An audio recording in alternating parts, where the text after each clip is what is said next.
Hello, everybody. Welcome to Chat of the Wild. In this season, we are playing through The Legend of Zelda Majora's Mask. In our last episode, we did some exploring. We have some freedom to run around Termina and Clocktown and talk to people and all of that. But we did lead up into the entrance of Woodfall Temple. In this episode, we're going to go into there. We're going to see what's waiting for us. But first, Pete, in our last episode, we told you should do some exploring before you went into here. So tell us about your adventure just before this temple. Okay. So yeah, up to the last episode, I had gotten to Woodfall Temple, but I did not have the Bomber's Notebook. I didn't have any of the, anything that I really needed to be able to continue the game. So when I started again after our last recording, I basically I went to the bank, I deposited my rupees, and then I just reset with the intention to go ahead and do everything in the swamp again, which I didn't end up having to do because I still had the song, which was nice. Right. So I went back, I got the Bomber's Notebook finally, and got kind of a look at that and started to talk to people and add them to my notebook. Which, I got a little anxiety around they were like, you could only add 20 people. I was like, how many people are there? Like, should I 20. Should I conserve? Okay. Okay. Should I conserve? Should I pick specific ones? So I did get the Bomber's Notebook and start to kind of collect and wrap my head around it, which involved talking to some of the Bomber crew and reading some signs that gave me some tips. Because when I looked at the Bomber's Notebook, I was like, wait. What is this? And still have a little confusion around it, but kind of wrap my head around the idea that it's a timeline and interesting things happen based on the blocks for each individual person. So just kind of spent some time wandering around Clocktown, talking to people and trying to hunt people down if I saw that they had something interesting going on. So yeah. And then I was able to kind of repeat everything I had done and get back on track. Sure. Yeah. And what we'll do is after the break, when we get back, we're going to cover all the masks that we could get. Now, Pete, if you haven't gotten any, we'll be a little vague about that just to give you little hints on there. But we want to make sure for the listeners, we can say these are all the masks that you can get right now. We still want to be able to at least guide them through all that there.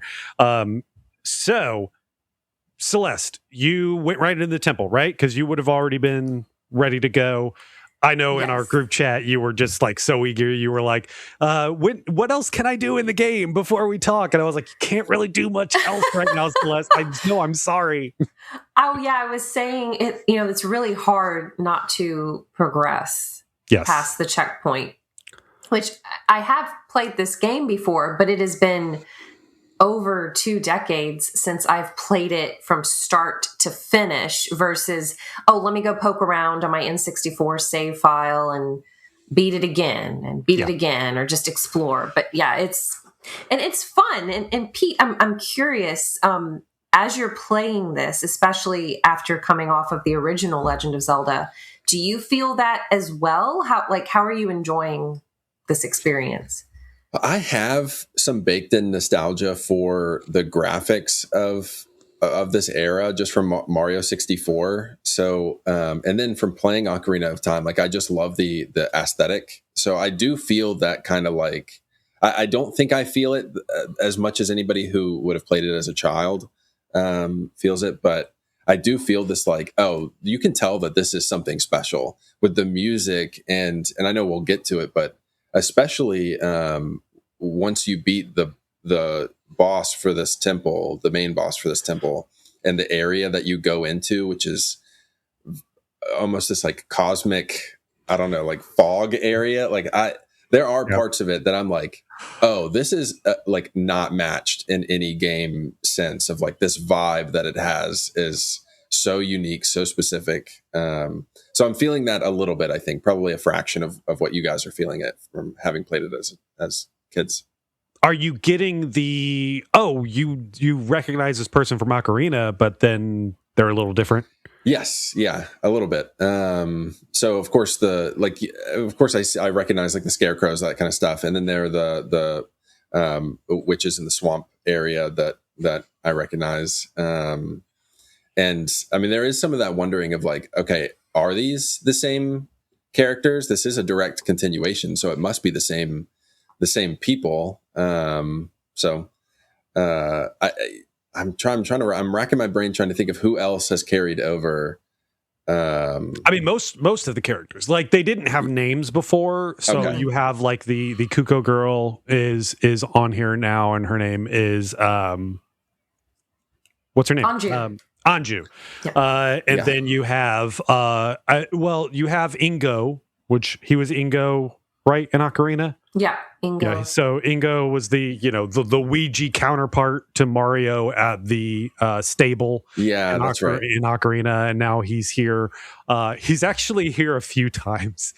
So there are, because you wouldn't have gone to the area yet, I don't think. Right? You haven't found the Milk twins. Road?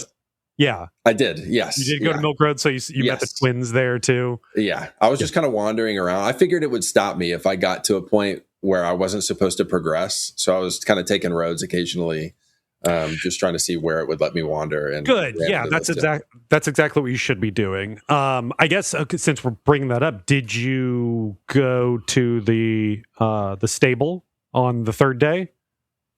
No, I didn't. I went to is the stable the same place? It's not the milk farm, right? No, it is the milk farm. It's the what do they? I forget the name. What do they have? It starts with an R. The Romani. Yes. The Romani Ranch. So I did not know. Every time I go over there, there's like some giant boulder, and I assumed that day 3. Okay, that's good to know. There's a guy working on it, and it takes him 3 days to break the thing down. Okay. Go check it out, because it's a fun little moment. Now, it's also frustrating because you really can't do anything on day 3. Day 3, everything has been ruined already. So that's kind of the thing. But that's the day 3 perk. Okay. There's a Goron selling some sort of like heavy bomb that I assumed I needed to get to be able to break that open, but maybe.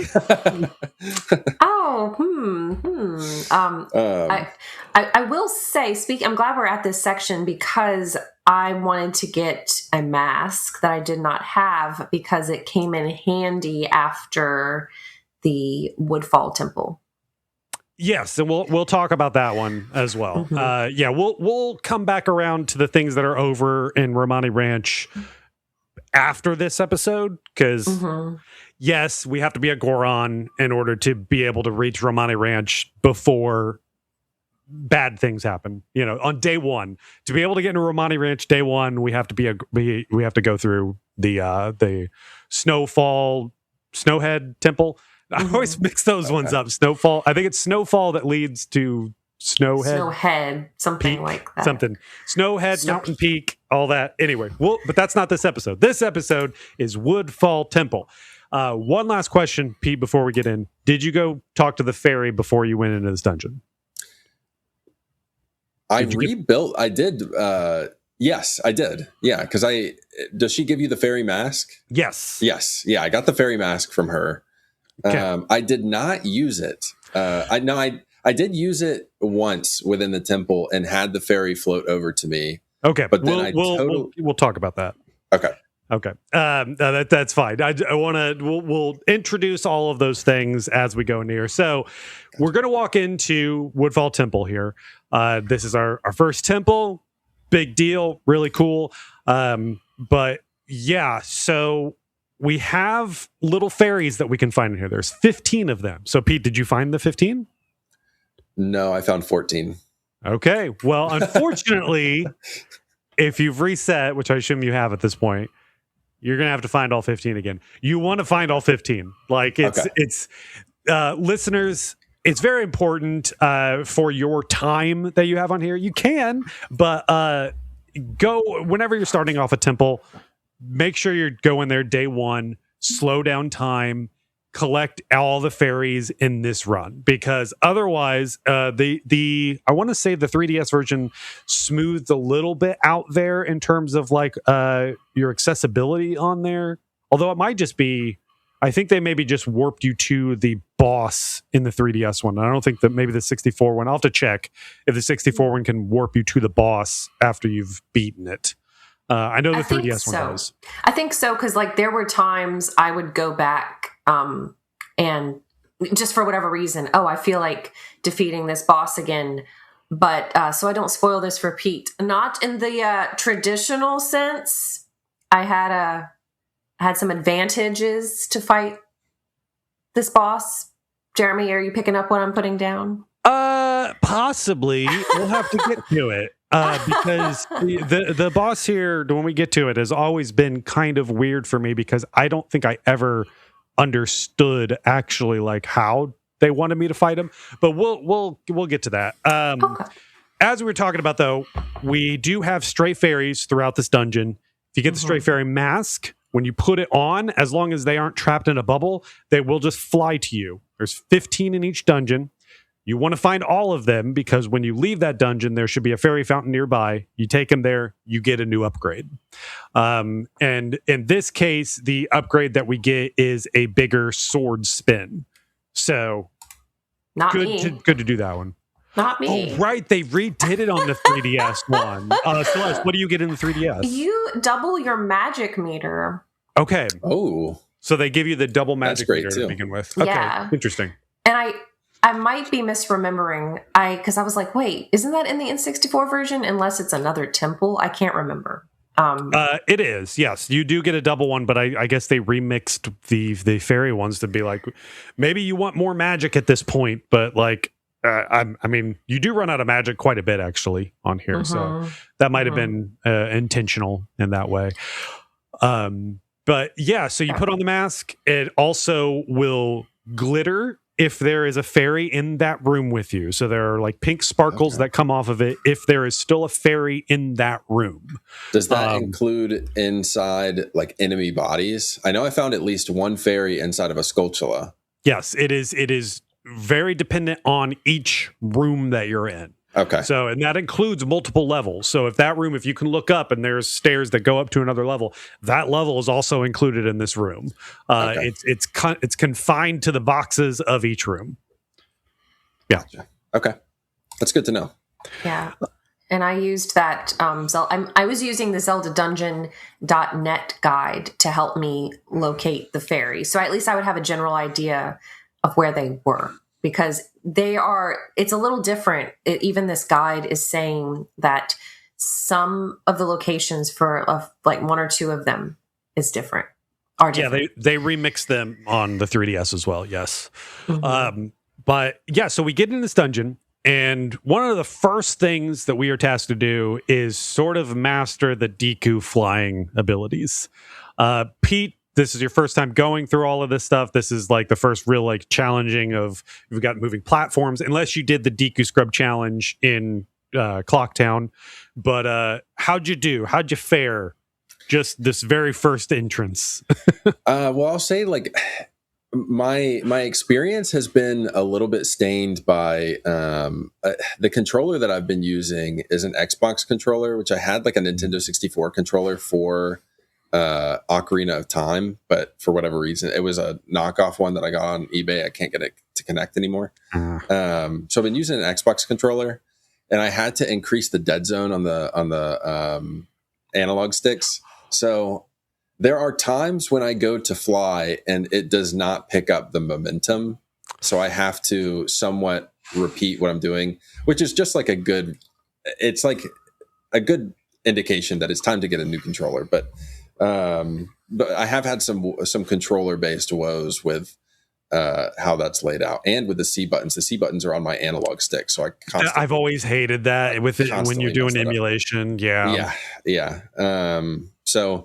But with the flying, I feel like I did fairly well. I haven't messed up. The only time that I've really messed up with the flying, the Deku flying, is when one of the bushes. And I'm sorry, I'm forgetting their name. I have the list up here if I can find it. But they like the Mad Scrub. They snipe you out of the air. I've had that occasionally. But aside from that, no real problems. Okay. Celeste, what's your opinion of this dungeon? What's your overall feeling without spoiling anything? I like the vibe. I'm looking at the pictures right now. It's like an eerier spirit. Not something. A forest temple a little bit. Sure. Like it's yes. I feel like there's more decay and it feels a little wilder. So this is Zelda fans are going to probably yell at me, but the dungeons are not necessarily my favorite aspect of Zelda games. To me, they're just a vehicle to progress the story. Like, I want to know what's happening. I want to know, I want to get this over with so that I can progress the story. I can find out what's going on. I can talk to more people. They're fun. Sure. They're fun. Don't get me wrong. The puzzles are fun. I like the boss fights, but for me, Zelda is the exploration. And this is just like, oh man, now I gotta do this thing. I don't know. How do you guys feel? Is that how are your feelings on Zelda games? I guess I love dungeons. I love having these sort of just little isolated puzzle boxes, right? Like, my least favorite dungeons are ones where you just go to room and you just fight things. Mm-hmm. I love the water temple. I think the water temple is such a smart designed dungeon for Zelda. And it's one of the reasons why I love the game so much, is because my favorite ones are where you have to think even outside of the walls that you're in. And Water Temple is exactly that. You have to be thinking about where the water level is, trying to remember what rooms that you had that because the water's up now I can go up to here. But those are my favorite things, is when you can create this isolated puzzle box. Those are my favorite moments of that. I also love the character Celeste. It's one of the reasons that I love Zelda so much. It's why I'm just such a big fan. If this was just a puzzle box action game, I wouldn't care nearly as much. But you have, such interesting characters that I just want to know what's going on with them. And especially Majora's Mask, as you will do a thing that will affect other characters. So it's not just, older action adventure games. You defeat a thing and you talk to NPCs and they still say the same things. And this one, if you reset time, they say the same things, but you can do a thing, and this will be a thing that progresses without getting into specifics, where every time we finish a temple, something in the world changes, and it's just so cool to then go back to certain characters and talk to them, and you can help them out and all of that stuff. So I get what you're after in Zelda, but for me, I still love the dungeons because of just these larger puzzle boxes. I love the music. Dungeon music. That's my favorite. Mm-hmm. That's probably my favorite thing about dungeons. This one has some chants in it too that are going throughout. It's really nice. Yeah, the music. I definitely get that spooky vibe from this temple. I feel like I fall somewhere in between as far as my somewhat limited experience with Zelda temples and versus the exploration goes, where I almost have this apprehension. This curious, excited apprehension walking into each room where I'm like, okay, everything's a puzzle. Each room is like you could easily fall down and then you'd need to repeat what you're doing, yada, yada. So I do have this okay, let me try and plan this out. But I also enjoy that a lot of trying to wrap my head around it and figure out what's the path it wants me to take versus what is almost seemingly misdirection. There were some, I think toward the boss door when you're flying and you're almost there, right? And then they have these two pillars standing up on either side of the boss door that each have red rupees on them. But if you look up, there are skulltulas on the ceiling. So if you land on them, it's just bait to knock you off and make you do the room again. So there are little things like that where I'm like, what are they doing to try and get me? Kind of. And I do love that, but there is also some apprehension behind, especially when I'm streaming of boy, I don't want to look dumb. I don't want to look I don't know what I'm doing here. But I'm also stressed, and I love Majora's Mask, but there is that stress of I have to be mindful of my time. So I always do a dungeon on the first day, and like Jeremy was hinting at how things change in the world. There are things that you can do after that. I'm I know if I want to, unless I want to repeat this dungeon again, I know that I have to be mindful of how I'm spending my time. Yeah. Does that become more kind of like pertinent later? Are there long, like kind of lengthy temples where you're like, oh boy, I really better kind of conserve my time here? If you go on day 3, for sure. I wouldn't do that. And even going on day 2, you might be like, pushing things on there, because there are a couple dungeons that we're going to get to that like you can get lost in. Yeah. And it can be a little confusing on like where they want you to go. This Majora's Mask really did warp sort of the mindset of a lot of things. Now this dungeon is pretty straightforward. I feel like, you do get a couple rooms that they say like, okay, you can go here and you go here, but for the most part, it'll be a dead end somewhere with a treasure chest, and you turn around and you go somewhere else. But there's going to be some dungeons that we're going to be dealing with later that are going to give you some interesting like platforming that you have to do, and you have to be mindful of all your masks, like especially like the late dungeons. It's not just going to be use the mask that you got most recently. It's going to be you're going to be needing to still switch over to the Deku scrub, because there are certain things that you need to get through that you got to be able to fly around and stuff like that. So they really add on in a way that Ocarina didn't necessarily do up until like Ganon's castle, where you then are just like, well, we're going to have a room for every single temple, and then you'll use the item that you got on that there. But you need to die every time you start a temple. My best advice is, once you get to that entrance, go deposit your rupees, reset, come back, and then start fresh. Day 1, slow down time, just so you don't have to worry about it. I think that's the main thing, is it's not even just like, oh, this is how you have to do it. You're going to get rid of the worry of the stress of the time if you just go and do that beforehand. Yeah. I think I entered this temple day 1 night, and I did have some like concern of like, oh, I don't know how long it's going to take. But I had slowed everything down, so I felt pretty confident I had enough time. It was not a problem. It wasn't even day 2 when I finished, but I knew what I was doing. So there's that too. Yeah. Yeah. I did have an embarrassing moment in this dungeon, but I don't know if you want, like, are you going room by room or just like general? No, because I think for the most part, like, we can just sort of talk about like there's a couple rooms that you get to where we have, I can just run through some of the mechanics of the room. So we have certain rooms where you need to light torches, where we're also introduced to these like aggressive moths that if you are walking with the fire, they will attack you. If you can stop and put some fire on just one of the torches, they'll hang around there. But these are like poison moths that you have to be mindful of. We get a room with them as well, where there's a block in the middle that has like Majora's face on it for some reason. Like, he themed the dungeons over about himself, I guess. something out there that you do sort of have to circle around with.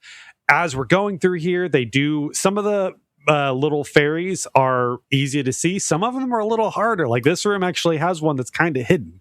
And it's not just like kill the thing, slash this bush. It's hidden in a place that you have to line up just right. You also have to have the item of this room, which we'll get to in a little bit. But that's one where you do have to come back to this room later intentionally to go and get that fairy. But yeah, then there's also, we come across some rooms with the turtle guys that, Pete, I'm interested. Did you already know how to deal with these guys? Okay. I figured out kind of a sideways way, which was like throwing bombs at them, which would knock them on their back. It wasn't until the boss, the mini boss, that I did not discover it on my own, is what I'm maybe ashamed to say, is that while I was playing it, somebody on TikTok was like, hey, you're about to die. Here's a hint. And let me know kind of what the deal was, which I was pretty grateful for, because I did end up failing that boss and having to repeat and go back through the temple, basically. Oh, no. Which they were trying to like save me from having to do that, which I appreciated. But sure. Yeah. We'll come right back to this mid boss here. But Celeste, did you what's your little story you got? I'm embarrassed. I'm embarrassed, but it's the room you're talking about with the poisonous water and the block. The room I wrote down, the room where I had to run up with a lit Deku stick, is where a fairy came in clutch because I fell into the poisonous water as Link, and it is fast working. Yes. So I was like, I had a fairy. So Link drowns essentially from the poison, and then my fairy came out, and I was like, oh my god. It's just, I think it was just kind of the camera angles when you're trying to hurry up and run up these ramps and there are no railings on the side. It's potentially easy to fall off. Sure. Yes. No, I get that. I get that. Yeah, the poison water is tough because it's like if you're the Deku scrub, it's fine typically because you can just like bounce a couple times off of there. But if you're a little boy in the poison water, you're gonna have a bad time. Yes, I do want to ask the snapper turtles. What do you guys hear them saying? Apparently, there's a whole article about it, and I was curious what other people were thinking. What do y'all think they're saying? I hear "get wrecked." I could hear that. Get wrecked. Yeah. I love that. I don't. Yeah, I guess I don't hear English, so I never thought of the word. If you wanted me to do it, I could do it. Where they're just like, yeah. If you tell me, they say get wrecked, and I can hear it in my head. Where it's just like get wrecked. Like I get that for sure. But no, I don't have a theory on that. I thought they were saying Jackrabbit. Jackrabbit. Jackrabbit. I don't know why they would say Jackrabbit. I guess because they're super fast. But some other people thought they were saying something similar to, I think, get wrecked or Jackrabbit. Yeah. Okay. All right. Yeah. So this mid boss, or anything else? No, I was just gonna say that it does sound like they're saying something. Like it sounds like there is some sort of message in there. But yeah, I don't know. Yeah. So this mini boss, this is the Frog Guardian is how it's referred to in the Zelda dungeon, at least. But this is one of the geckos that it's the first time seeing one of these creatures. This is not an Ocarina of Time creature, brand new enemy here. Same with the turtle here, that we go and fight him. We hit him with the sword a couple times. Then he jumps on the turtle and suddenly you can't do any damage to him. Now, the room does try to give you hints of there are a bunch of Deku shrub pads all around. And so what the game wants you to do is you got to knock the gecko off of the turtle, and you can do that by timing it just right, going into the Deku scrub, the little pad, jumping out right when it's going across there, knocks him off. Oh, wait, no, because we should actually, I'm way ahead of ourselves because we should actually have the item for this dungeon as well, because this mini boss gets us the boss key. The one that we had to deal with before, we had to fight a Lizaphos. So we know this one before, but this is the first time that we've seen it in Majora's Mask. Just the big ironclad lizard guy with a knife. We fight him. We beat him. Yeah. We get the bow and arrow. Don't be a Deku if you're fighting him, though, because he breathes fire. And I didn't even think about that. Okay, interesting. Yeah, I do tend to run around as the Deku more often than like just Kid Link. Yeah, you got to remember you're made of wood when you're the Deku. Yeah. I didn't run into that problem, but I was going through the walkthrough. It mentioned don't be the Deku. It's like, oh, this makes sense. That's funny. Sense.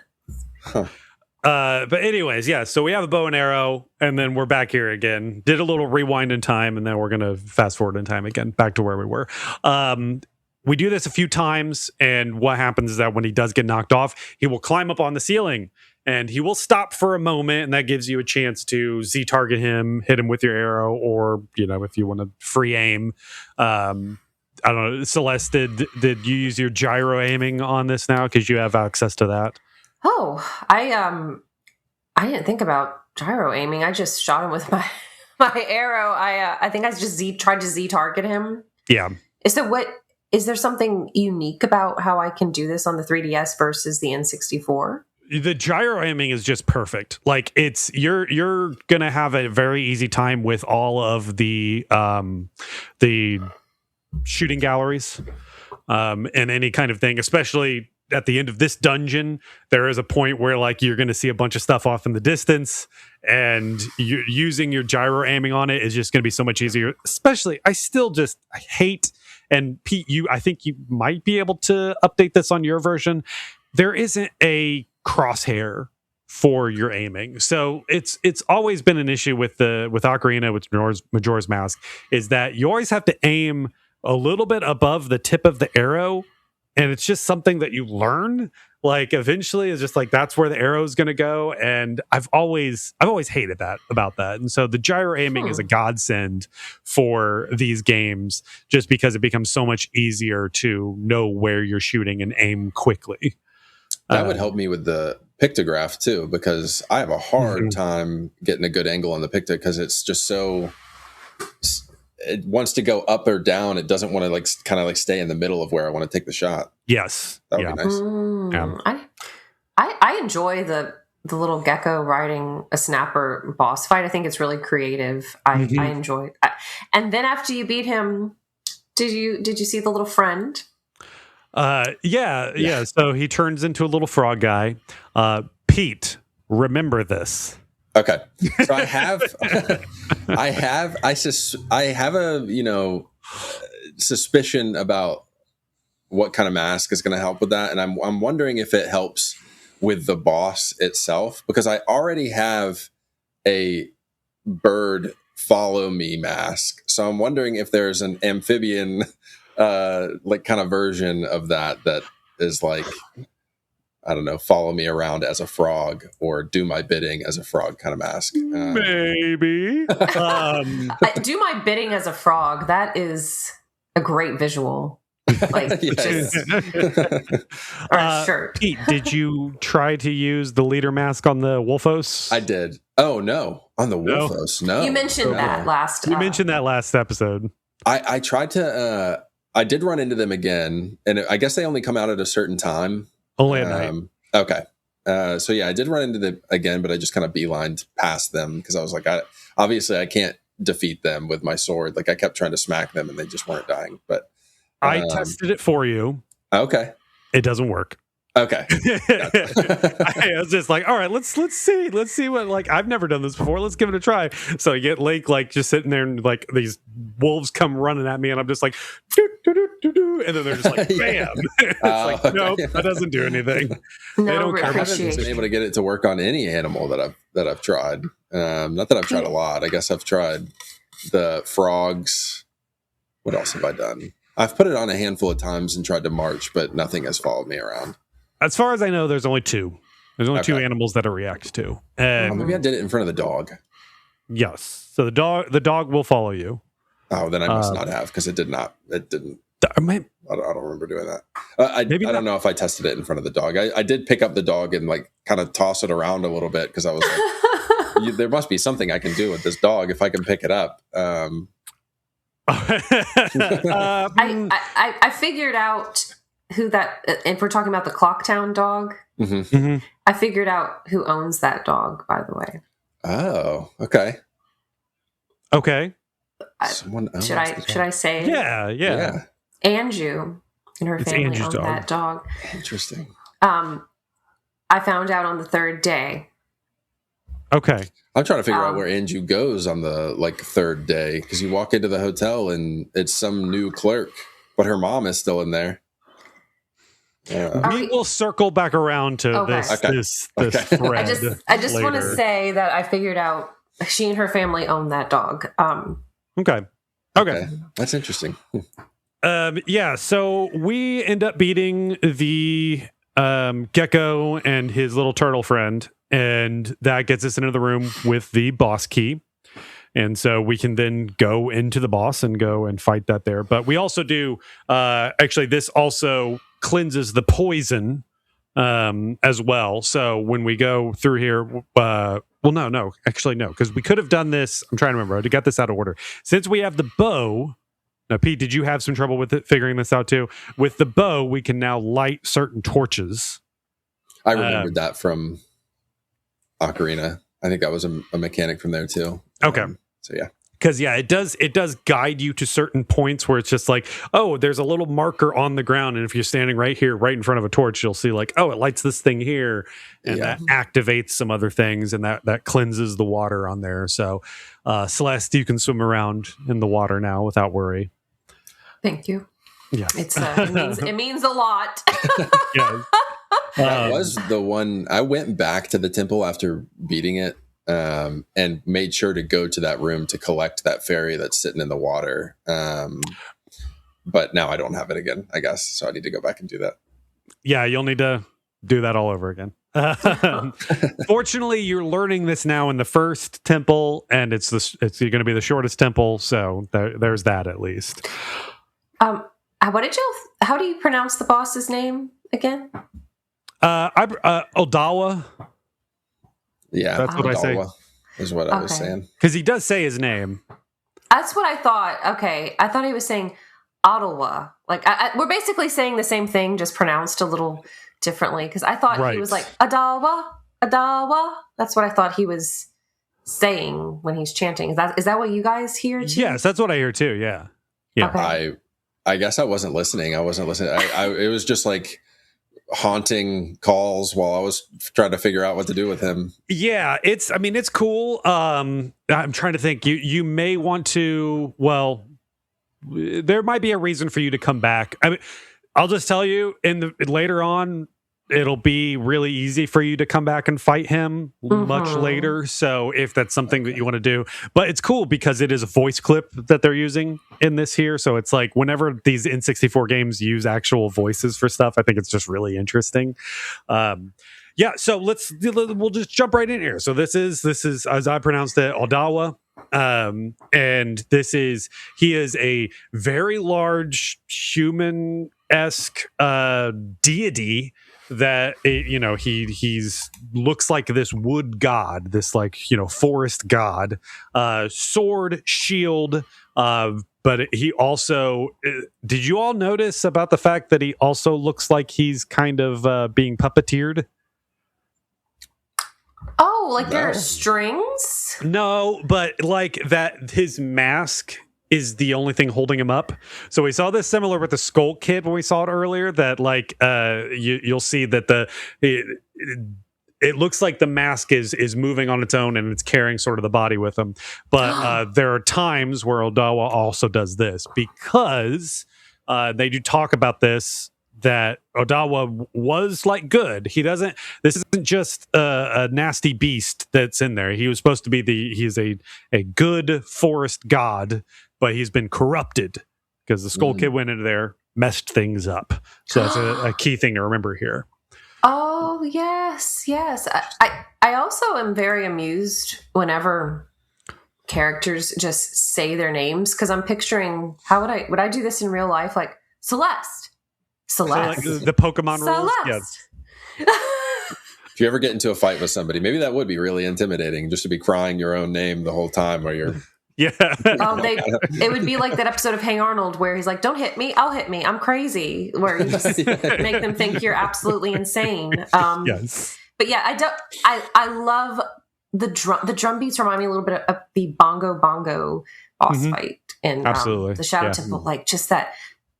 Oh, I love this boss fight. I love the atmosphere. The room is so cool. It's so detailed. There's just so much like foliage and like architecture to look at there, and it's just really cool to look at. Even on the 64, the chunky visuals still look really cool. Yeah. Did y'all ever play like Pitfall: The Mayan Adventure on the Super Nintendo? Yeah, I played on PC, so I got like the highest visual quality of it. But yeah. Oh yeah, like it reminds me of that because that was a game I grew up playing. Pete, did you ever play that? No, I'm afraid not. It's not a good game. It's a really bad platformer. Okay, it's very hard. Yes, but it's called what? Pitfall: The Mayan Adventure. He's like the classic Pitfall Atari game. Yeah. It's the son. And it's like better visuals. It almost looks like, like the PC version like looks almost hand drawn with the character animation and everything. It's all like I think it might have been like rotoscoped, like the classic like Prince of Persia kind of thing. But it is constant. Make the exact right jump, or you fall into the pit and die. And there's like no checkpoints or anything like that. It's a very hard platforming game. Yeah, my dad had to beat it for me. Which when you beat it, I'm highly amused when you find his dad. Yes, at the very end, you see like the Atari version of his dad at the end. Oh, that's funny. It's so cute. Yeah. But yes, but I enjoy this boss fight, and like Jeremy was saying, and I was kind of hinting at earlier, if you're ever if it so moves you to play this again, but later on with a big advantage, this boss fight is the easiest thing in the world. Yes. Okay, because I was getting my butt kicked by him and not certain. Like, I knew I was getting hits off on him because he flashes red, but I hit him so many times that I was like, I'm not sure I'm actually doing anything. And I think I ended up he cornered me at one point. He was like trapping me in a ring of fire, and I think I just started swinging and managed to get the last few hits off on him. What I felt was like, luckily.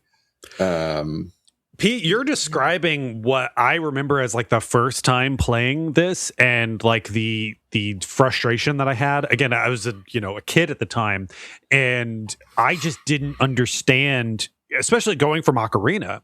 The tales are so clear on like, this is what you do, use this item for that there. But we have the bow, and if you just go in with the bow and you hit him, he'll just like deflect it. And so you might do it the first couple times and think like, the bow doesn't work. The bow does work. You just kind of have to actually spar with this guy. Though, Celeste, I don't know, what was your experience with him? Like, did you have some other key strategy that you did here? Super easy on the 3DS version. Even the Zelda dungeon walkthrough is saying that the 3DS version is super easy. They changed it. So he has an eye on the back of his head in the 3DS version. So I became Deku Link, and I would drop the Deku nuts on him to stun him, and I would hit him. So it was really easy. I don't remember the natural fight, so to speak, from back in the day, because I would go back and fight him with the big advantage. Which unfortunately, to get the big advantage, you have to go through this painful fight first. Yes. Yeah, but this, like it was with that very flower petal, right. I never used it. Yeah, I didn't. I think I got into it at one point just to hide, just to get away from him. To hide. Oh yeah, just because he was like on top of me.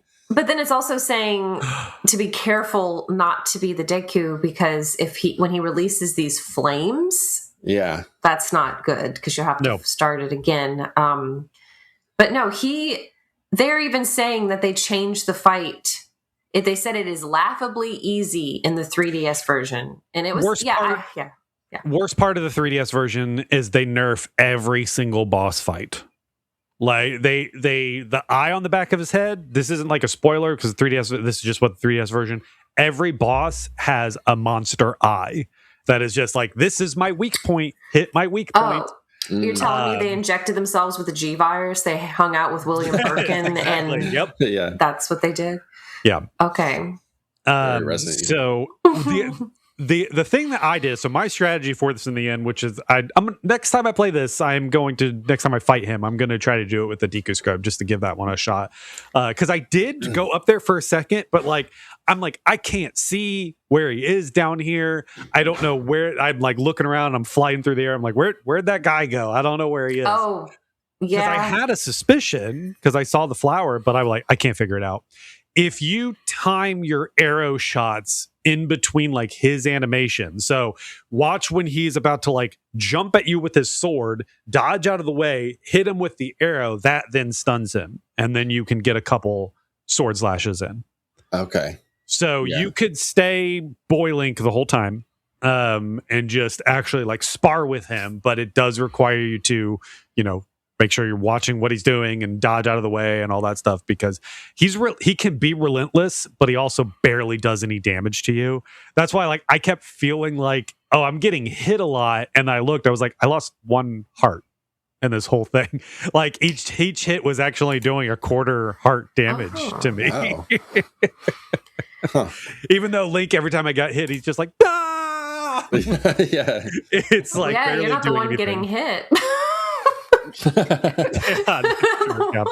But now you're making me think about something, how you said he wasn't really a bad guy. Well, no, I mean, that is the problem with this. And this is the same thing that we ran with Ocarina. Ocarina was the same story. every time we went up to a thing, like remember like doing the Goron battle and stuff like that, like, or in the fire temple as an adult, your whole thing is that you're like, oh, the chief is acting weird, and you have to go in there and then you have to fight the chief eventually, right? I mean, they've all done these kinds of things in the Zelda stuff where the boss that you're fighting at the end rarely is just like evil. Like there is a big bad evil at the very end of each game, but each of them like corrupted the god of this temple, and it's like they are actually a good deity, and then they've been corrupted and you have to actually fight them and you're freeing them. And I guess in this case you're freeing them in more ways than one. It's sort of to an extreme. Whoa.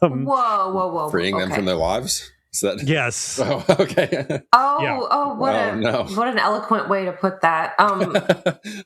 So, I mean, Jeremy, why don't you do the honors about what happens after we beat this boss? So we beat the boss, and we, as it is with all the other Zelda games, the room is empty. We get some fanfare. Dun, dun, dun, dun, dun. There's a heart container, so we can increase our hearts. And then there's a warp spot that usually has some kind of item or a character sitting there. Where you go up to there, Odawa's face as a mask is there. So in this case, it's just like, yeah, you're kind of taking a trophy head from the monsters on this one here.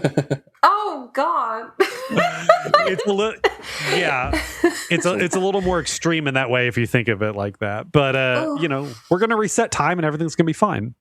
So that area you go to immediately after, that's the afterlife, essentially.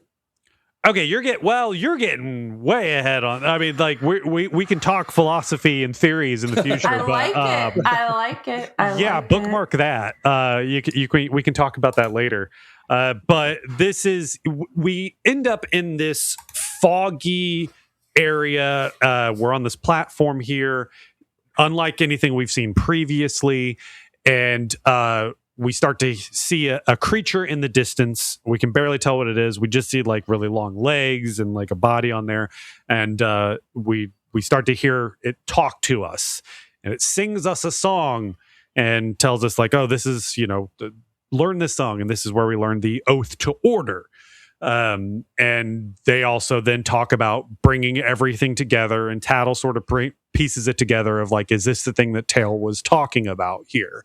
Is, are those the four that they're talking about to bring there?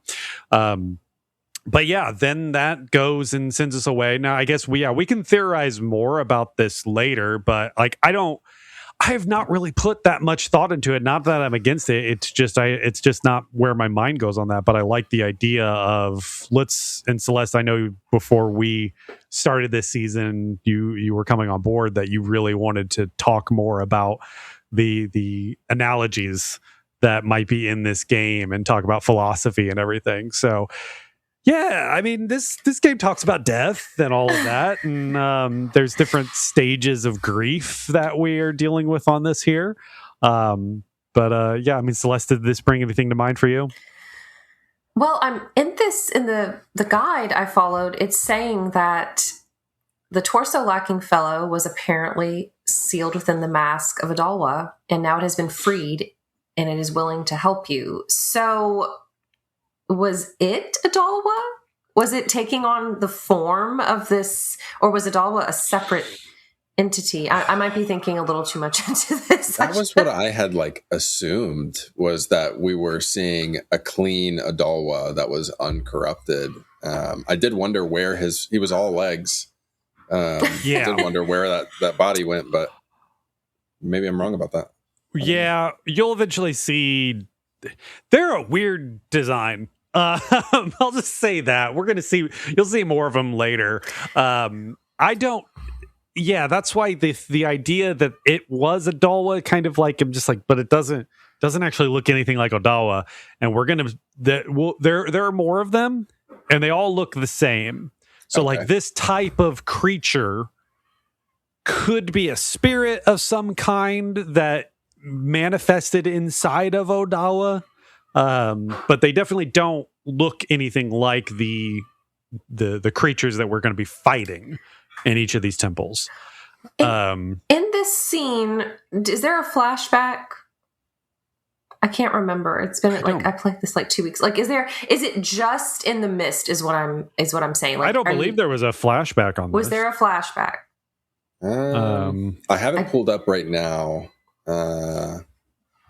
Let's see. All right, because I want to make sure I'm not confusing it with what is it? The Mandela effect. The Mandela effect. Yeah, or like the manga, or just scanning through it, I don't see a flashback. Okay, there's no flashback then. You mentioned the manga. It's funny, in the manga, you are just at the Deku like castle, and Odawa just crashes in the middle of it. There's just like a conversation going on, and they're just like, the princess has been kidnapped, we don't know what to do. And like out of nowhere, Odawa just rips the roof off and is just like, I'm here, ha! And then Link fights Odawa and smashes the bottle that the princess was in, and then that instead, does he kill Odawa in there? I don't even think he kills Odawa. I think he frees the evilness from Odawa. Maybe that's what it is. It's different. It's faster. It's weird. It makes me feel better that the manga Link also loses his bottle, because I had a bird steal mine. You got it back? No. Oh, no, it flew away and left. Oh, it brings it somewhere, I believe. Okay. I think, Jeremy. It went like dead center of town, Clocktown, while I was out in Termina Field, and it was on the mini map, like a little red square on the mini map, and then it just disappeared, just blipped away, and I was like, I guess that's gone. Think it goes to the curiosity shop. Okay. Yeah, it does. I think you're right. You have to go rebuy it again. Okay. Man, it's technically a pawn shop. Yes. Oh, okay. And they have things that are stolen there. Gotcha. Yeah. Wait, yeah, I was like, I can beat this bird. I can smack him around. He won't, which was successfully working for a little bit. And then he grabbed it, and I was like, wait. Oh, dang. That's so. Wait, never mind. I was going to ask a question. Wait, in real life, are pawn shops? That's all stolen goods?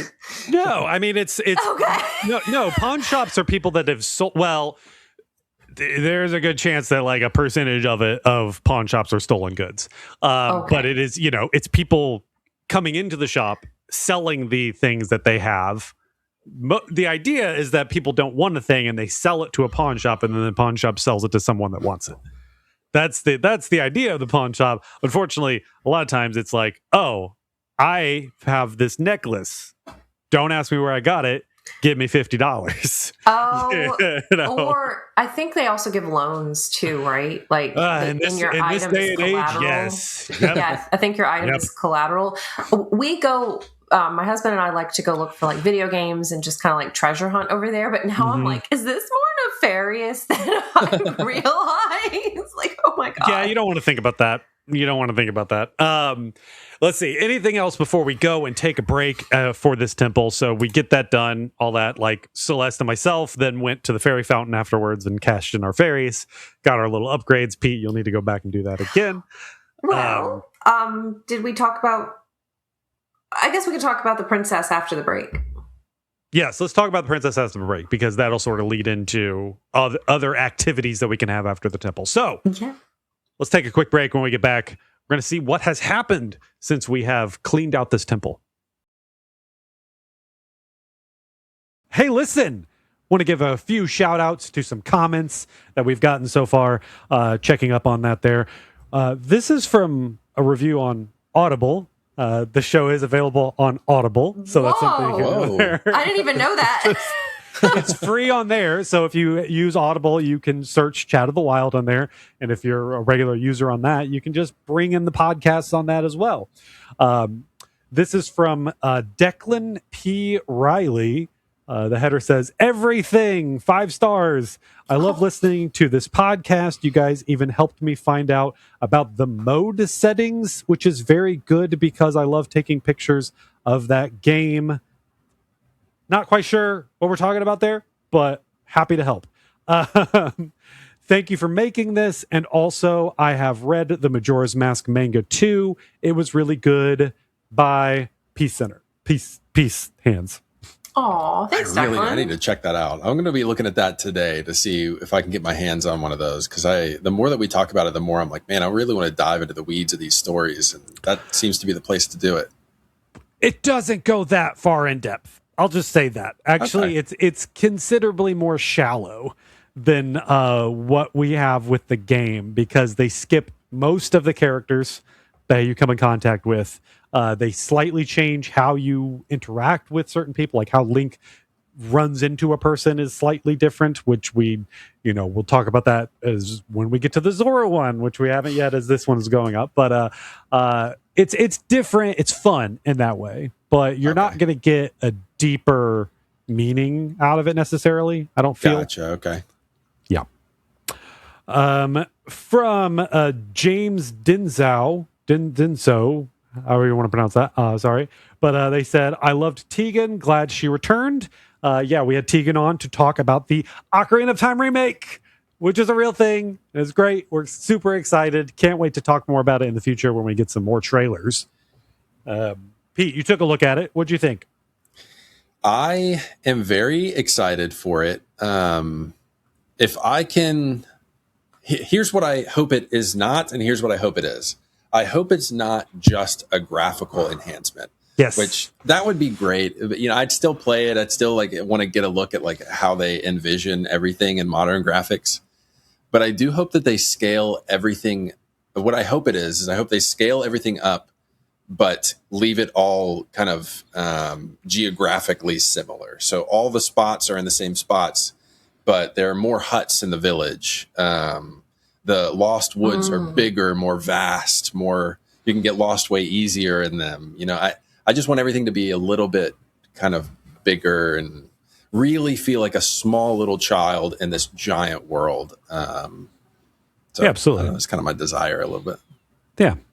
But yeah, I'm super excited. I can't wait. Can't wait to see more. I mean, that was such a tease. It really was. At least give us the announcement. If you're not going to give us the date or the month that it's going to be released, like the direct, when we can look forward to more, that would be helpful. But yeah, must be coming soon, I guess. Then lastly, I have one from Koa Jazz here, Koah Jazz, and they say, "Let's go! They're back. It's been so long. Thank you so much." A whole lot of heart emojis. We're back. Thank you so much. Yeah, we're happy to be here. Absolutely. Leave us comments below, either on YouTube, Spotify, reviews on Apple Podcasts, apparently reviews on Audible. So if that's someplace you want to go check out, and let us know what you think there. 5-star reviews are great, but we also just love honest reviews. We take a look at every single one of those.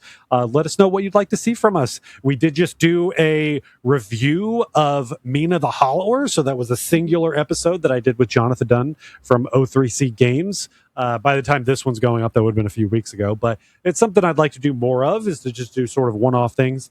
Let us know if that's interests you. We can make sure that it still is somewhat Zelda related in a way, or maybe it's something else, just like it's something that we like.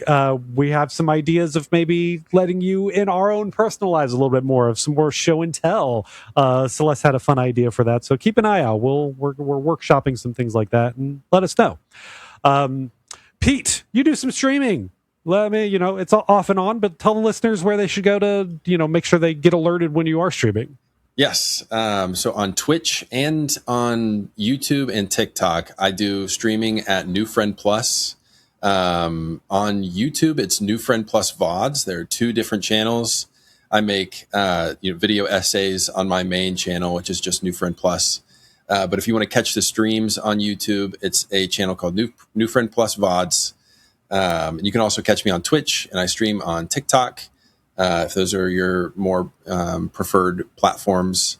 But it's every week. It's a little scattered at the moment just because of my work schedule. But if you keep notifications on, you should get a notification from me. And you can also jump into the Chat of the Wild Discord, where I'll be putting some announcements that I'll be hopping online there. So, hope to see you there. I always love having people to chat with, especially people that know the game and can kind of subtly, without spoilers, guide me in the right direction, because there are a lot of things that I tend to miss, and I'm always very, very grateful about that. So yeah, hope to see you there. Absolutely. So check the show notes for links for all of those things. Thank you to Haunted for editing this episode. And thank you to Mikel for use of his music with the Zelda and Chill series. Be sure to check out the links below to find those albums and the other lo-fi mix albums that they do. Lots of really good stuff. Just great to like have on in the background if you're reading, if you're studying, if you're just scrolling on your phone, if that's what you prefer to do.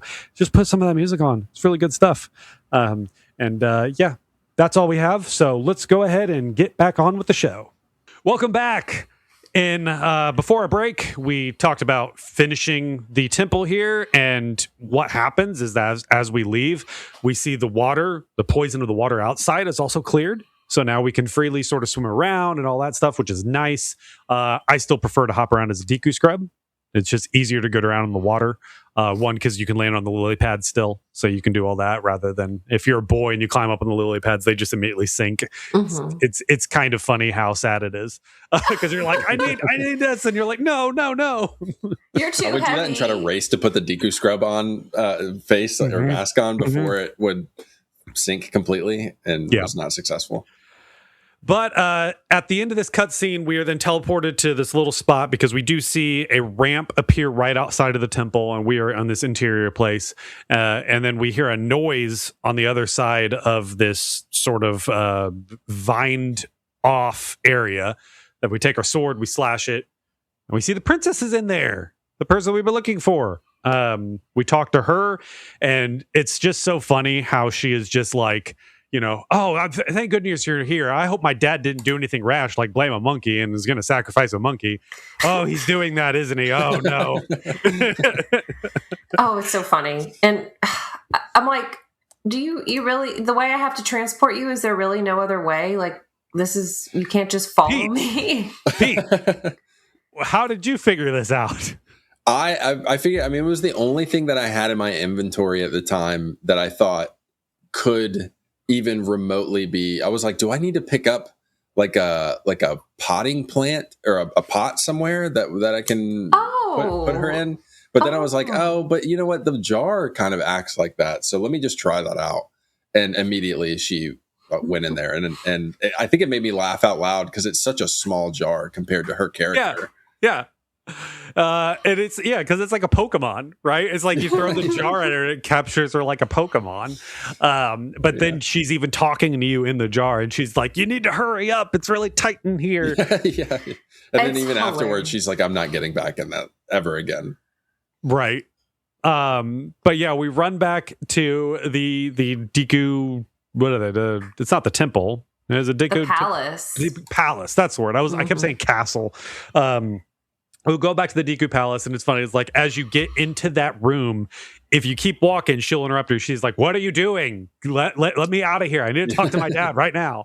But you do that. We get a cutscene, and then everyone's just like, oh, it's the princess. Oh, thank goodness you're here. And she's immediately like, Dad, what is wrong with you? Free these animals. Like, what? This is ridiculous. Oh, she jumps on him. She looks at the guards. I also am amused by her dad's outfit, because I'm like, there's a little leaf on him in a very strategic location. I noticed that too. Yeah. His little loincloth. Little Tarzan there. Yeah. But yeah, so we go through all that, and then is this no? Okay, so I think this is in the manga as well, that they throw in, because so many of the Zelda things have to do that she thought you were cute. In the manga, they have it where, like, you are, as a Deku scrub, she's just sort of like, oh, I really, I want to get a picture with you or something like that. It's still just like, or no, it's because he looked like the prince.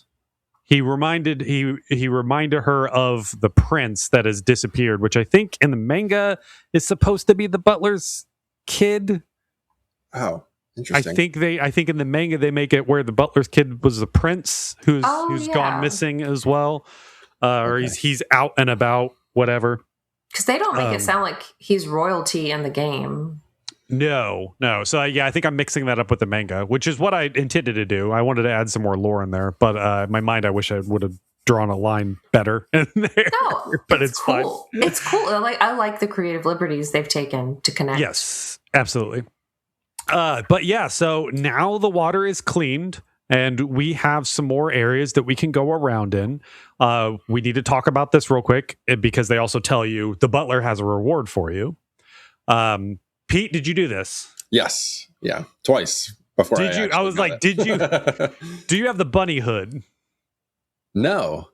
I don't know how you do this without the bunny hood. I was chasing him down like crazy. Very good. I actually I thought I was going to get it on the first try, and then I messed something up, and it's long. It is long. It's like twice as long as Dampe's from Ocarina. Yeah. I was like, do you want me to get this or not? Like, you were leading me through a death trap on purpose. But yeah, I did manage to finally get it. Is that where you get the pig mask?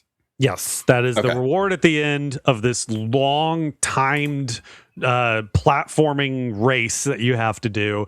Or at one point, you do have to hit one of those crystals to make the fire go away, too, in the middle of it. All the while, it's like... like the clock is just ticking down.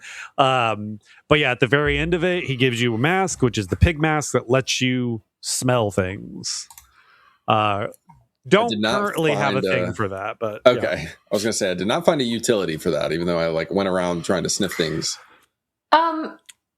You'll find some utilities for it. I also you should go to the Stockpot Inn. There's a location that is hilarious if you have that pig mask on. Oh, it's got to be the rotten dinner that her like grandmother or mother is like complaining about in the diary, where she's like, "Oh, I'm just gonna try not to eat." It's something else, but it's not far from there. It's quite appropriate for the room. I'll say I'm tickled by it. It doesn't. I'll have to check that out. I think Jeremy knows what I'm talking about. Possibly. It's been a while. I don't remember all the things that you could do with that mask. I don't even remember the main thing for it. It's a little bit of a hint that there's something you can do in this room. Oh, it's got to be. Is it the toilet? Is it the toilet room? Maybe. It's got to be the toilet room. See, why is that it? It's the only toilet that's I've seen across Hyrule and across this area. So they're all using that one toilet. Yeah, they're all coming right with no door. With no door, it's right by the kitchen. What could possibly? I've never thought about that. Oh yeah, that's crazy. Okay, some newspaper sitting there. I don't know if that's reading material or wiping material, but maybe both. Maybe both. Two birds. Yeah, before toilet paper. They're short on some wiping material there. Pete, I don't know if you've figured that out yet. No. Okay. Oh, okay. Well, no. Have fun. Okay. Here's one of your. You have to go get some toilet paper for. Sort of. Here's one of your hints. Go there at midnight. Okay. Yes. Yes. I did manage to. I did finally answer. Is it Anutha? And say, yes, I do have a room reservation. So I was able to block Link Goro from stealing my reservation room. You could do that as a boy? Yeah, I think so. Oh. I thought you needed to be a Goron to do that. No, I just walked up to her and said, yes, I do have a reservation. My name is Link. And she was like, oh, well, here you are. Interesting. So you got to the room? Yep. Yeah. Walked inside of it. And there's a heart piece in there or something? I can't remember what was in there. I think it's money. Yeah, it was money. It was like a white. I think it's like 100 rupees or something like that. Man, that's a nice hotel. I don't find $100. Yeah, they pay you to stay there. Yeah. Yeah. And then the treat was watching the Goron try to check in and absolutely fail. Did you not feel like a total jerk? I did. Yeah. But at first I was like, why are you using my name? Like, what are you doing? But I guess he really is named that. He just has the same name. Yep. Just a coincidence. Yeah. So, okay, back to Woodfall. Now that we have the water cleared out, a few things that we can do. We just talked about doing the butler thing. One of the other areas, now, Pete, I don't know if you did this. There is a Skulltula house. Now you can go here anytime now because we'll have. You just need what? Because you just need that bow and arrow. A bow and arrow, or maybe you can even do it with just a Deku stick. Some of them are a little hard to. Oh, well, yes, you'll need the bow and arrow to complete the thing. You also make sure you need a bottle as well. I'd get two. I would get two. Yeah, bottles. this is the only reason. Like, at first I didn't want to talk about this because I was going to say get some more bottles before you go into here because there's a bunch of challenges that are like you need bugs and you got to like drop bugs in different places and things like that, and it might just be better. And the beans. So there's water, bugs, beans, all that stuff that you need to have when you go into there. And then when you ever reset, that stuff resets as well. So I can put those little bugs that are crawling around occasionally in the jar? Yes. Oh, good to know. Interesting. Yes. And fish, like, you can hear them like skittering around. I was wondering if they had any kind of like utility. And yeah, you can get fish, and then you can sell the fish. You can sell. You can't do anything else. I don't think this game has anything with the fish that you collect. Does it also sell the jar? No. Okay. Only the insides of the jar. But yeah, if you go through all of this, you go through, you complete all that stuff, you get the Mask of Truth. So that can be it's a useful mask to have later to win some more other things. I'll just say that. Okay. It's not.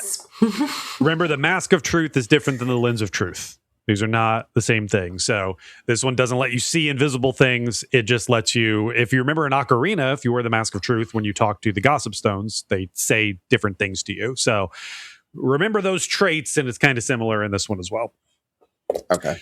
But yeah, the other thing that we can do is that if for reset time, don't reset time. If you can, go back to the boat tours again, because now they will have a target practice mini game that you can play.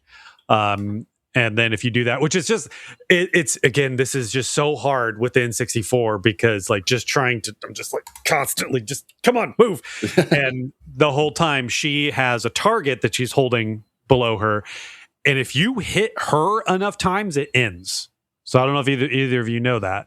It has to be like 10 times or something like that. It's a lot, but if you do hit her enough times, the mini game does end. And if you do enough, I believe you get a heart piece as well here. I think I got a bottle. No, wait. Let's see. You might have gotten a bottle, but no. You get a heart piece. We get a heart piece. Yep. I don't know. We got to remember these things, because we're doing two different versions. I must not have hit her enough times, or hit the target enough times. It's tough. Yeah. Do you remember what your scores were? You have to get at least 20 points by some merit. 22, something like that. Yeah, I wasn't too far off from the base level, but miraculously I did not hit her by some stroke of luck. I did not hit her. Yeah, because she does say, so she's like, if you hit me, I'll never forgive you. Yes. I mean, I personally don't want to get hit by an arrow, so I can't. That's fair. Yeah. Same. Yeah. So you can go do those things, get some more items there. But since we talked about beforehand that, Pete was still exploring a lot of this stuff, and he didn't really have any of the masks in the last episode, but you should have some more masks now, right? What's some other masks you picked up, Pete? I have the pig mask, the leader mask, and the fairy mask. I don't know if I had, aside from the Deku mask, I don't know, and the mask, of course, that we just got out of the temple. I think those are my three. The one that I'm really chasing, and I'm wondering if this is the bunny mask you guys keep referring to, although it looks a little more like, almost like a dog mask. But there's this girl in Clocktown, and how to describe where it is. There's like a path of water, and she comes out of a door if you ring a bell. But she also comes out in the morning to check her mail. And every time I try to get to her and talk to her, she just eludes me or has nothing to say. And I'm like, man, how do I get that? That mask must do something. I will just say the stuff that we're doing with him we'll be covering later. Okay. Yeah, you'll go talk to some more people in Clocktown. Okay. Like go into some more, like, start a day again, go to some rooms, go slow things down, go to some places that you haven't been to and talk to some more people. Yeah. Okay. I did some of the mini games, which I had a good time with, except for the treasure chest one. I think that one was the most infuriating. I just could not wrap my head around. I'll also just say only do it as a Goron. The rewards, so there's different rewards depending on what mask you're wearing when you do that, of the transformation masks. The Goron one gives you a heart piece. The other ones are just rupees. Oh, okay. So I'll just, just give you a hint there. It's not like some big spoiler thing. It's just like, I hate it. I hate that one as well. It's only worth doing it as a Goron. Do the masks impact all little games and stuff that you can play? No, okay. Just that one. For some reason, they just change it where like it's different puzzles. There's 4 different puzzles that you can do, but only the Goron one gives you a heart piece. Okay. Yeah. Oh, I thought it was this.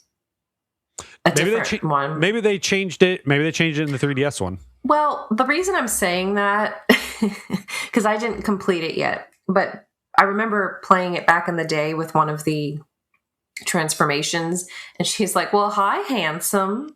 Yes. Yeah. So I thought that might be the one.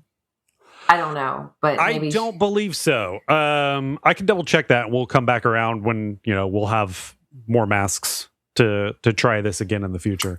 But I'm pretty sure only the Goron one gives you a heart piece, and then everything else is rupees or some other thing. Yeah. Pete, it is worth talking to people wearing different masks too. Yeah. Like not everybody has a reaction, but some people will. Okay.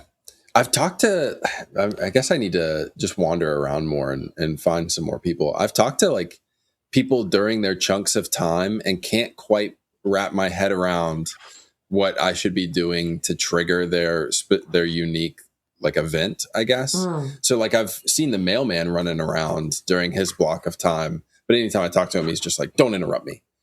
But I am kind of doing the math on the Goron. Like maybe I need the Goron mask to go talk to that Goron and be able to lift that really heavy bomb that he wants. Maybe just putting together, just connecting some threads. We're all that stuff will be clear in the next episode for sure. For the mailman, I do want to talk about one of the mini games that he does, because it's just like, this is I hate it, but it's like it's funny that they did it. If you talk to the mailman at the evening after he's done all his routes, he'll play a little game with you where he says, stop the timer at exactly 10 seconds. Yes. Yeah, I played that several times. Oh my gosh, I never got it. I didn't Fortunately, get it once. he charges 1 rupee for each time you do it. I eventually did get it. You just get a heart piece. Okay. There's a way to make it easier for you, Pete. Yes. Is it by looking at the clock? No. Okay. There's a certain mask, and all I'll say is look around his post office for a hint. You'll notice it's not there, but it'll kind of guide me to something I need. It'll tell you what you should be wearing. Okay. Think about how he's not a slow person. Yeah, so I guess this is what's funny is because there's a mask that was in Ocarina, and then Majora that does something that it didn't do in Ocarina. So like the traits that this mask have, Pete just may not even understand. Yes. Well, did you do the mask trading game in Ocarina? I can't remember, unfortunately. Okay. You would have done it. You would have done at least one, because you wouldn't. You need the Keaton mask. Like that was like one of the first. Don't you need the key? Yeah, you. Maybe that's you don't the first need one. It is the first one. Maybe you don't need it though. I don't know if it's a necessity. Because the guard wants to see the letter from Zelda. He doesn't. Yeah. So Pete, here's something. Okay, so I'll just tell you this because this is going to be helpful for you in the future. I already told you go to Romani Ranch on day 3, right? Right. You have a mask that will help you out with a thing there that you've been trying to see what animals does this thing work on. So go to the Romani Ranch. It takes you into this giant field, and there's a couple other little places over there as well. First off, you want to go to Romani Ranch because you get a really cool cutscene, but it's also kind of infuriating because it's day 3 and the day's over, and you're like, "What am I supposed to be doing here?" But yeah, go there day 3. Okay. Go explore that. You'll get some things there. And that's where you get another mask that will help you with this stuff here that Celeste was talking about. So you can get that, go back to the postman, play his little game, get your heart piece quickly on that there. I did it blind, but I did it like, if I don't know if you could see it when I was doing the stream, I had a timer on my phone and the controller at the same time. And I was like, ready, go. And then like watching the timer on here and then doing that there, and I eventually got it. So like it was like 8 or 9 different tries on it. But yeah, then there we also have what was one of the other ones I just had up here. We have the Camaro's mask. That is one that it lets you do a dance, and you do have to find the dancing man outside in Termina at a certain time. So that's another thing. Explore different times. I don't think, without being specifics, I don't know like the time frame on there, but go spend some time if you're like, I haven't been out in Termina at this time of night. So I'm going to go walk around there, and we're going to see if I can go and find anything interesting there. Okay. Yeah. Okay. Yeah, there have been some people that I've seen and didn't think I recognized. But I mean, they're like similar characters, but they're wearing different like colored pants or something and walking through Clocktown. And I've spoken to them, but not really gotten a good idea of what they want. So yeah, I do need to just do some more exploration and see who else I can talk to in and outside of Clocktown. Sure. Now you didn't get the blast mask. No. So that was one of the things that I do want to. I'll just say it because again, I don't know like exactly how you figure this out on your own, but you want to go to the North Clocktown at midnight on the first day. That's where you want to go. You'll have a situation that happens there. We won't go into specifics on that because it's just like we want to figure that on your own, and hopefully maybe we'll talk about it in the next episode, Pete, after you go and do that there. But another thing that happens is that you're dealing with someone who then also makes the Curiosity Shop have a different item. So there is another mask that we could have gotten right now, but it's also very expensive, and I believe it's 1,000 rupees. So you need to upgrade your rupee bank as much as possible. That was the first thing that I did. I didn't know it was possible to do that even further than like I guess the wallet of 200. So that was the first thing I did when I started playing this time. Might be 500. Maybe it's 500. But okay. I don't have that one yet. Yes. I don't know what you're talking about. Yeah, so there's just a thing that happens that changes what'll show up in the Curiosity Shop as well. So next episode, we'll talk about those because I don't want it to be just like, vague hints. We want to go and tell listeners all these things, but like go do these things in the meantime. This is the homework for the next episode. But unfortunately, Celeste, if you want to get this, you do have to also trigger the midnight North Clock Tower thing to happen. Is it you fail to complete it or you succeed? You succeed. Okay. Because yes. I do have the bomb mask, the blast mask. I do have that. But the other one you're talking about, I still have to succeed, right? Yes, you have to succeed, and then it will show up on the third night at the Curiosity Shop. Okay, I'm gonna get that one. I did play I'm sorry, Jeremy. Is it okay if I talk about some of the other mini games I played? Absolutely. Yeah, this is what this part of the episode is we're just covering everything else that we could have done before we go into Snowhead. Okay. So I did play the Postman's Counting game. I did the Swordsman's training. I think I got a heart piece from that. I would go check him out on the third day, especially toward the end of the day. Okay. I wandered into his place on accident, like over and over again, because I just kept like popping into doors that I would forget what they were. Yeah. Okay. And so he's third day. Okay. I think you should talk to as many people on the third day. Just talk to everybody all the time. But I didn't really let myself get to the third day this time around, so maybe that's why I missed some stuff. It's a little stressful. Yeah. Okay. Talk to him also wearing different masks, and do the same with not the curiosity shop, but like the bartering shop, whatever they call it, like the regular storefront. Okay. It's fun to talk to people with different masks for the reactions. Okay. I don't know. I wrote down some notes for this one, Jeremy, about the different masks I got, what the Happy Mask salesman told me. Yes. Yeah. Go ahead. Tell us. So before I get to that, I got the large quiver because I did the shooting gallery in Clocktown. That shooting gallery is much easier than the one in the Southern Swamp. The Southern Swamp one is hard. It is hard. Yeah, which I tried like 3 or 4 times and still did not succeed because you'd have to like get near perfect on that. I was like, I'm not today. Not today. Just today's not the day. Yeah. And I completed the other 2 days for Honey and Darling. Their shop. I did the bomb chew bowling. I think there's a bow and arrow one where you have to shoot the targets.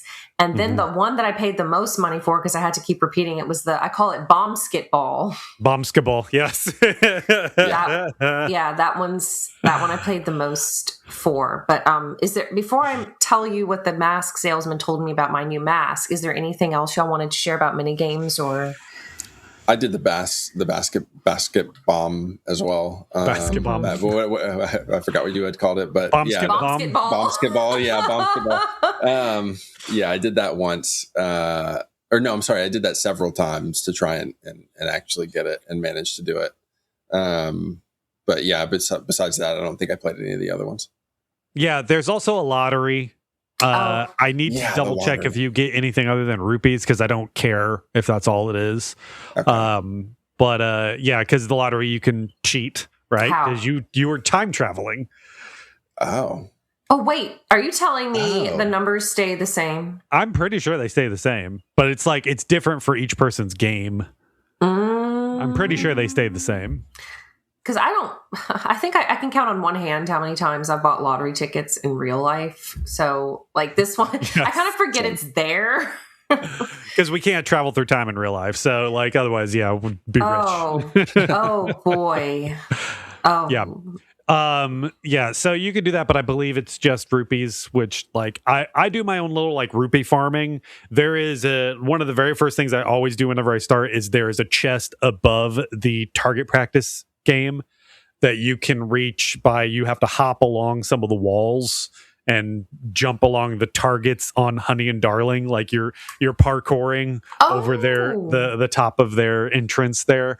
That's 100 rupees there. But like I usually will just go around and like go and grind. That's my own little mini game, is just going around and grinding rupees out. There is a tree out in front of the Astro Observatory on day 1 that if you go and bump up against it, there was a guy climbing up there that I believe the bird's nest is supposed to be up there that took all the rupees, and he drops like 200 rupees off of that. And then there's also a grotto that you can go to in the snowy area that has 2 giant dodongos in there, and if you kill them, they each drop a giant rupee. So you can get like another 200 rupees off of that there. If you've got full bombs, you just go in there and just start chucking bombs at them over and over again, and that'll knock them out really quick. Or you can use a blast mask. So you can just run up there and just go like boom, boom, boom, boom, and blow them up with your face. That hurts you, but it's an option. I got one single green rupee from attacking the image of Skull Kid carved into the log. And I didn't know if that's a thing, if it's like known that there's a rupee right there.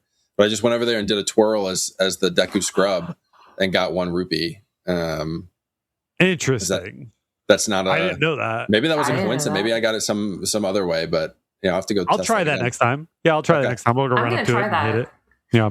I also near the you said it's near the frozen area, Jeremy, the Dodongo? Yes, there's a grotto underneath one of the mushroom guys, the weird snow mushrooms that are over there. Yeah. You can also play some music. Yes. They do have some graffiti up there that if it gives you a chance to play some music that's on there, and you'll get some more rupees. Yeah. Oh, okay. Yeah, I did play that. I saw that up there. And I found the Dodongos as well, but they kicked the absolute crap out of me. So I left and was like, you know what, I'll come back later. Yeah. Get the big bomb bag if you can, load up with bombs, and then just chuck those at them. And that's pretty quick. Okay. Yeah.